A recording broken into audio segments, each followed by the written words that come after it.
tonight we have the special privilege to be able to talk to the actor who plays Andrew, the disciple, in the film and the television show. His name is Noah James. Noah James is a veteran of both film and television, and he has actually been in the industry for well over 10 years. He's had movies on Netflix as well as on Paramount Plus and as well as in the TV show Shameless. But The Chosen definitely has to be the one that's gotten the most recognition throughout his career, and we're thrilled to be able to talk with him about his career and what he thinks of this amazing show called The Chosen. So the first question I had for Noah was, what has the impact been for you being on this show, and how has that influenced your life as well as your career being on The Chosen? As actors, we really have to almost forget the sort of global eye on it, or how people would maybe want certain characters portrayed, or past portrayals of them. We really just go, what are we doing here on The Chosen? How authentic can we possibly make it? Instead of thinking, what would this very famous historical figure have been like? We think, what would it be like to be a fisherman 2,000 years ago in ancient Judea? What would it be like to not pay your taxes to Roman occupation? Or to your family that you're going off, you're giving your life to something much bigger than yourself, and you don't know when you're going to have the next meal.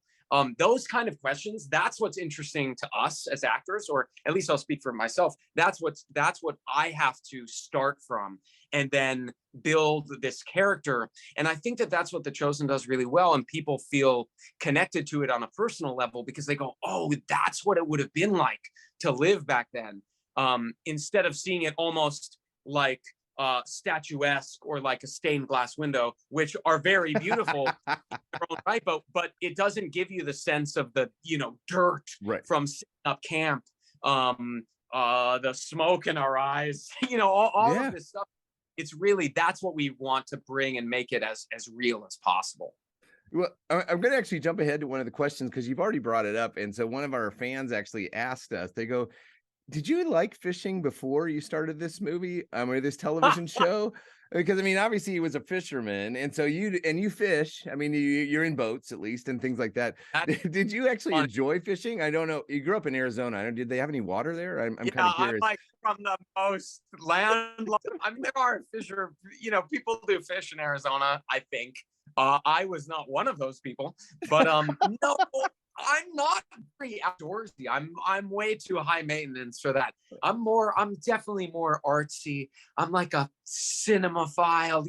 I play video games. I'm very in college we would roll around and work on our voice and speech and stuff. So that's my background.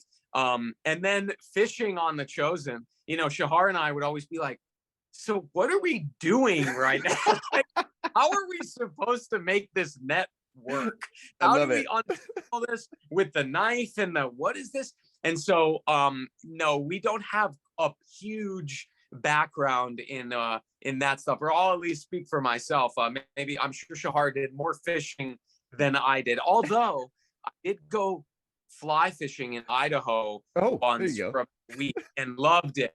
I don't know how many fish I caught, but the ones that we did, it was quite the experience. There you go. Well, there you go. You got the answer for our fans. So that's one of the questions. But I think but also that's that's another springboard question that kind of gets us to, because one of the things that's quite convincing is that you really seem to nail the culture. I mean, you really seem to embody it quite well. They wanted to know if you've been to the Middle East at all, or how you actually trained to kind of understand really the kind of the background or the culture that you're representing. Well, I have been to the Middle East. My father is actually from Israel, so I've been to Israel as a kid. I spent about a month there. But it's also just I come from a Jewish background.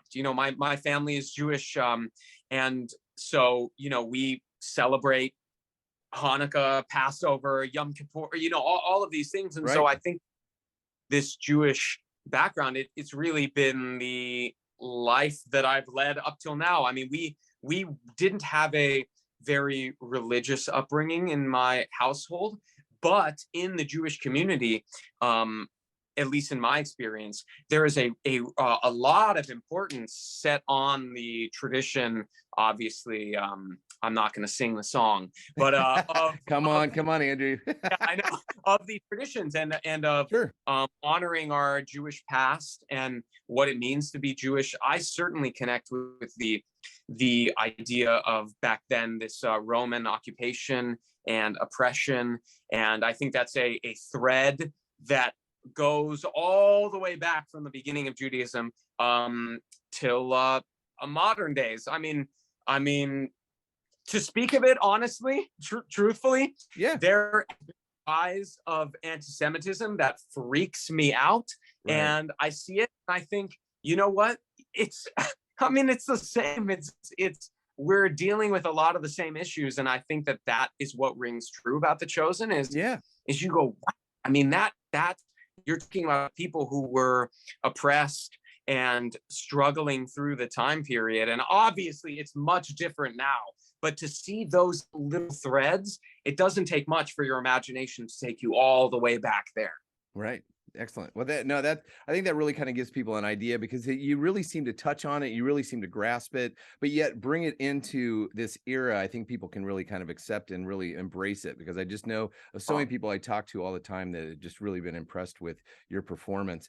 And I think you touched on this one, but there's one last question from our audience I was going to ask you that I thought was pretty important.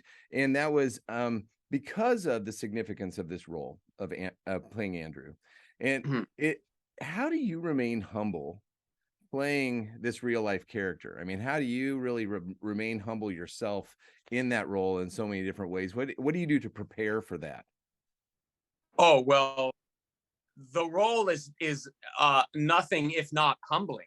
I mean, being a part of Chosen is humbling.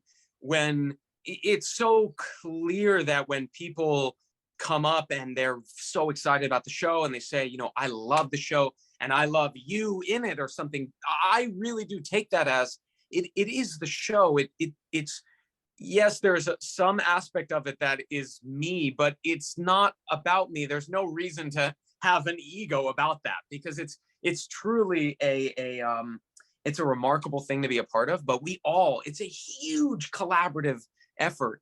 Right. And I think that, you know, I've been out in LA, as we were talking, for a sort of a little bit of a long time, a decade, and it's been very difficult, a very hard go of it, just trying to make my life as an artist and an actor. And so in some ways I'm thankful for that, because it does prove to me that I'm the same person when no one knew who I was, that I'm now, and people know who I'm not a lot of, you know, it's not like I walk down the street or something. So there's no reason to have that affect your ego or something. It's really just a reason to remain humble and know that we do it in service of this story and of great art, and we're just, you know, thankful and grateful to be a part of something like this. Yeah, great. Oh, no, I think that's a great answer. I think because it's one of the, it's quite a challenge, because I've talked with different people who played roles that are real life characters, but this one kind of goes on to that next level. And so to be able to take that on, I think you can really, and I think it's portrayed very well on screen. So well done on that. Oh, thank you. Now, one thing, so I'm going to kind of throw something at you. So what a lot of our different, the people that kind of watch the show have kind of labeled your character in different ways. And so some of the ones are going very human. Another one is passionate. And also just one that also really just kind of is always kind of fast forward in so many different ways. I'd be curious what your thoughts. Well, yeah, it is. I mean, yeah, I think those are really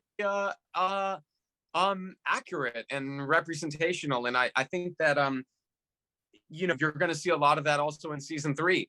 A lot of the behavior that happens in season 2 that people have trouble, you know, people would say, oh, I'm mad with Andrew because he said this to Mary and reacted this way when Jesus was taken in. To me, that was interesting.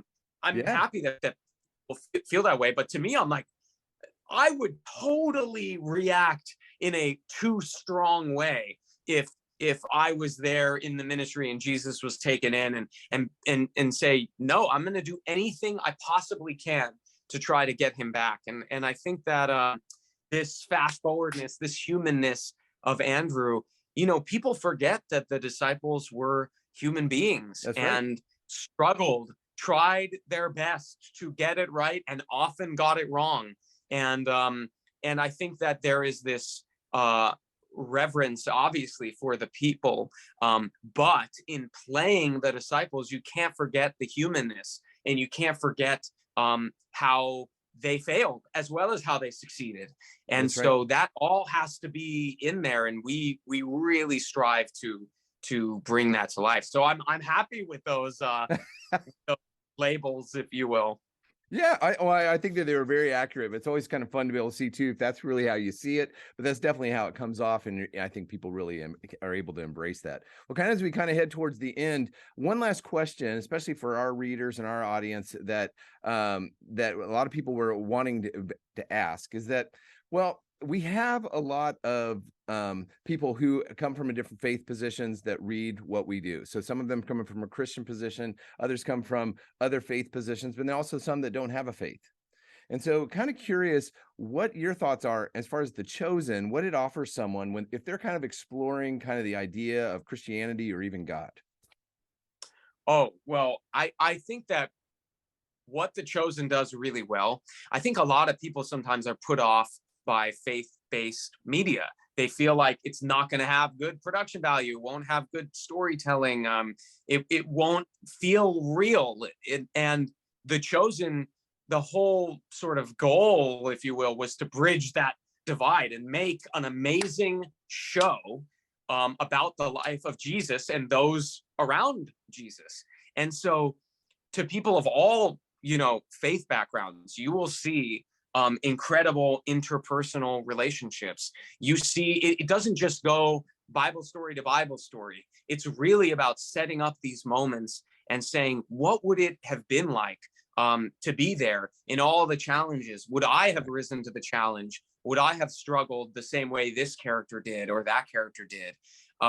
It feels very much like other shows on TV in the fact that the production quality, the filmmaking, and I hope acting really rises to the challenge.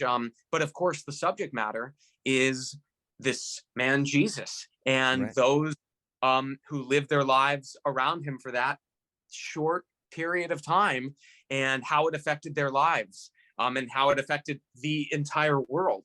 And so it's a really dramatic, remarkable story that, again, a lot of movies or shows that have touch on maybe the final days before the crucifixion or something like this. This starts from the very beginning, and so you have all this lead up. I mean, we want to do 7 seasons of this show.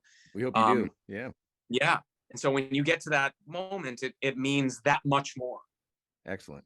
Well, fantastic. Noah, thank you so much. Thank you so much for having me, man. Thanks.